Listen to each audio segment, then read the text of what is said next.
यह कहानी हमारी दुनिया का फ्यूचर भी हो सकती है। अगर ग्लोबल वार्मिंग बिगड़ती रही तो क्या होगा हमारी दुनिया का हाल, जानते हैं। द डे आफ्टर टुमारो हमें दिखाया जाता है पूरी दुनिया बर्फ़ में जम चुकी है। जैक, फ्रैंक और जेसन ये तीन आदमी बर्फ़ में खुदाई कर रहे होते हैं। तभी जैक और फ्रैंक अपनी गाड़ी के अंदर चले जाते हैं। वो खुदाई का काम अपने सबसे छोटे साथी जेसन पे छोड़ के चले जाते हैं। पर अचानक खुदाई की वजह से वो बर्फ़ टूटने लगती है और जेसन बर्फ़ के दूसरी साइड फंस जाता है। पर फ्रैंक आके जेसन को बचा लेता है।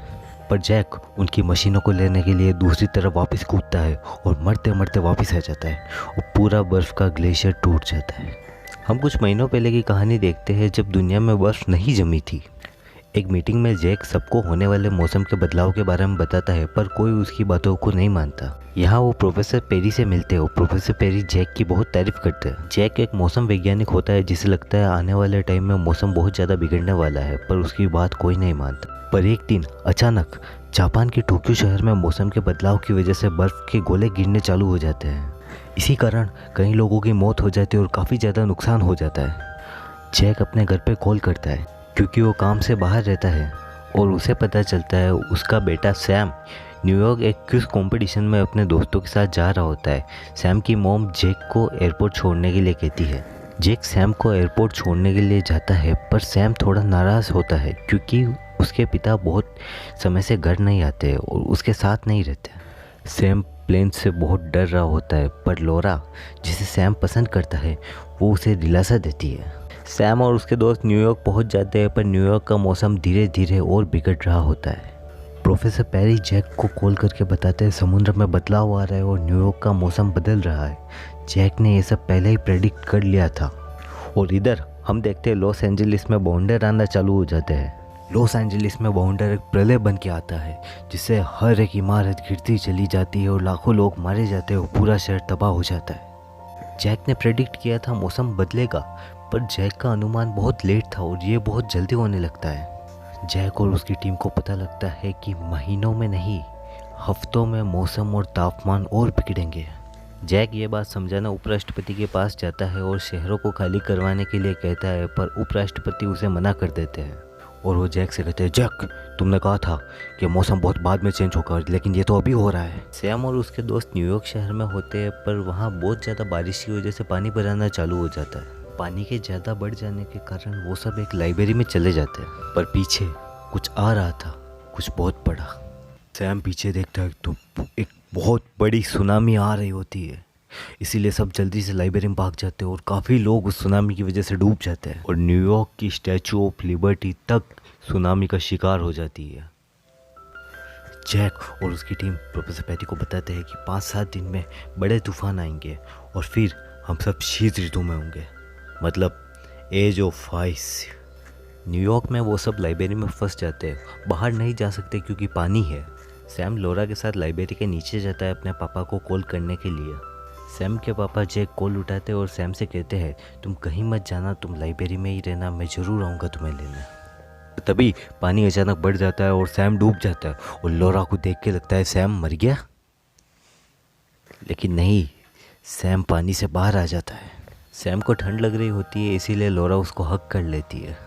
न्यूयॉर्क में सुनामी के कारण एक बहुत बड़ा जहाज़ न्यूयॉर्क शहर में आ जाता है। जैक राष्ट्रपति को कहता है सभी लोगों को मैक्सिको पहुंचाना पड़ेगा और राष्ट्रपति उनकी बात मान जाते हैं। जैक निकल पड़ता है अपने बेटे सैम को बचाने न्यूयॉर्क। जैक न्यूयॉर्क जा रहा होता है, तभी उसके दोस्त जेसन और फ्रैंक भी उसके साथ जाते हैं। वो सब न्यूयॉर्क जा रहे हैं जहाँ अभी बर्फ़ जम चुकी है चारों तरफ।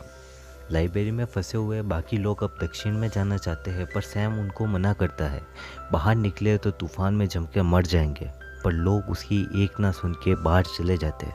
अब सैम और उसके दोस्त और लाइब्रेरी में बचे हुए कुछ लोग वो ठंड में सर्वाइव करने के लिए लाइब्रेरी की बुक्स को जलाते हैं और थोड़ा बहुत खाना उन्हें लाइब्रेरी की चिप्स की मशीन से मिल जाता है। अब उन्हें कैसे भी सर्वाइव करना है जब तक सैम के पापा जैक नहीं आ जाते। जैक, फ्रैंक और जेसन एक बर्फ़ के तूफान में होते हैं और वो जिसके ऊपर चल रहे होते हैं वो एक असलियत में कांच का शोरूम होता है, पर उस पर बर्फ़ जम चुकी होती है। उनके सामान की वजह से कांच टूट जाता है और फ्रैंक रस्सी से बंधे होने के कारण शोरूम में गिरकर लटक जाता है। जेसन और जैक बहुत कोशिश करते हैं फ्रैंक को ऊपर लाने की, पर कुछ नहीं हो पाने के कारण फ्रैंक अपनी रस्सी काट लेता है और नीचे गिर के मर जाता है। लोरा के पैर में चोट लगने के कारण वो थोड़ी बीमार हो जाती है, बहुत घबराई हुई होती है। तभी सैम बताता है वो उसके लिए न्यूयॉर्क आया था, ना कि कंपटीशन के लिए, और वो उसे हमेशा से बहुत चाहता है, मतलब वो उसे हमेशा से बहुत पसंद करता है। और यही बात सुन के लोरा सैम से चुम्बन कर लेती है। पर जब सुबह होती है तो सैम देखता है लोरा की तबीयत बहुत ज़्यादा ख़राब हो जाती है और वो होश में नहीं होती। सैम लाइब्रेरी से बाहर निकल के लोरा के लिए बर्फ़ के तूफान में न्यूयॉर्क के हॉस्पिटल जाता है, वहाँ से दवाई लाने। वो दवाई और कुछ खाना लेके जा रहे होते हैं, तभी वहाँ कुछ भेड़िए आ जाते हैं। सैम जल्दी से दौड़ के उस जगह से बाहर चला जाता है और सैम दूसरी तरफ से दरवाज़ा खोल के अपने दोस्तों को बाहर निकाल देता है और वहाँ से चले जाते हैं वो लोग। और अब हम देखते हैं जैक और जेसन भी न्यूयॉर्क के अंदर आ चुके होते हैं। पर तूफान का आखिरी स्टेज, ठंड की मात्रा बढ़ जाती है, एक एक चीज़ बर्फ़ में जमना चालू हो जाती है, पूरा न्यूयॉर्क शहर बर्फ़ में जमना चालू हो जाता है। सैम जल्दी दौड़ के लोरा के पास जाता है और पूरी लाइब्रेरी जम जाती है। सैम और उसके दोस्त जल्दी लाइब्रेरी के अंदर जाकर लाइब्रेरी का रूम का गेट बंद कर देते हैं, पर ठंड की मात्रा इतनी बढ़ जाने के कारण लाइब्रेरी का गेट भी जम जाता है। इधर दूसरी तरफ भी जैक और जेसन अपने आप को एक कमरे में लॉक कर लेते हैं और चारों तरफ अपने आग लगा देते हैं, क्योंकि उन्हें इस रात को सरवाइव करना है। और वो रात ख़त्म हो जाती है। तूफान की आखिरी सीमा ख़त्म हो चुकी है और हम देखते हैं जो लोग लाइब्रेरी से दक्षिण की ओर गए थे वो भी जम के मारे गए। और जैक और जेसन सुबह जगते हैं तो उनकी आंखों का नज़ारा दिल दिला देने वाला होता है। पूरा न्यूयॉर्क बर्फ़ में जम चुका है, स्टैचू ऑफ लिबर्टी और वो हर एक बिल्डिंग। और वो बर्फ़ हटाते हटाते सैम की लाइब्रेरी की तरफ जाते हैं, पर लाइब्रेरी पूरी तरीके से बर्फ़ से ढक चुकी होती है और वो बर्फ़ हटा के लाइब्रेरी के अंदर जाते हैं। पर ये सब हालत देख के जैक को नहीं लगता सैम बचा होगा। जैक सैम के रूम का दरवाज़ा खोलता है, बर्फ़ देखकर लगता है सैम भी मर गया होगा। पर सैम ने हार नहीं मानी, वो आग जला के अपने दोस्तों के साथ जिंदा रहा और सैम अपने पापा को गले लगा लेता है। उसे उम्मीद थी कि अपने पापा आएंगे, जैक आएगा। न्यूयॉर्क में कुछ लोग जिंदा बच जाते हैं जिन्होंने इस तबाही का सामना किया, और वो सब हेलीकॉप्टर में बैठ के वहाँ से चले जाते हैं। तो इस कहानी से हमें सीखने को मिलता है अपनी गलतियों की वजह से ग्लोबल वार्मिंग बढ़ सकती है और इस कारण से हम किस हद तक नुकसान हम झेल सकते हैं। नेक्स्ट जिसने ग्लोबल अवार्ड जीता, RRR, presenting by movie TV.